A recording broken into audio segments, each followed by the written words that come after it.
Ladies and gentlemen, this election is not about experience, it's not about change, it's about action. Action. You may recall in the first debate I called for setting up a no-fly zone out of Chad in a former French air base, totally within our capacity to do. Every other candidate said, no, we have to negotiate.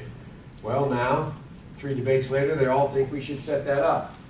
We all think we should do it. Ladies and gentlemen, we have an agreement to put 26,000 troops on the ground. Now what's happening? Khartoum is dragging its feet again. Why? There's no logistical capability to put these troops on the ground. So I would provide American logistical capability to put them on the ground. I love my colleagues who say, well, we end the war in Iraq, we'll leave and bring in an international troop. Who in the hell is going to come in if we leave? I love my colleagues. By the way, some of the people you're supporting say this stuff. They say, okay, I tell you what we're going to do. No American troops in Darfur under any circumstance, but we're going to get international forces in there to stop the genocide. I met with 18,500 people in one camp.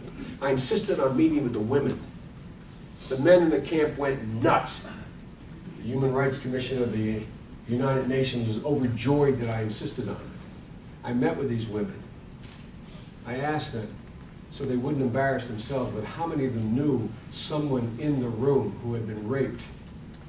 In the tent, no rooms. They all raised their hands. Obviously, it could be one person, but the reality is every one of them has. Ladies and gentlemen, they're dying like flies. I'm sick of this talk. I've had it to hear about what we cannot do.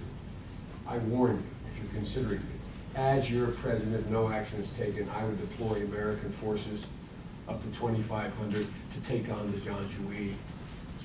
I would change the dynamic on the ground. Probably lost all your votes with that, but let me tell you what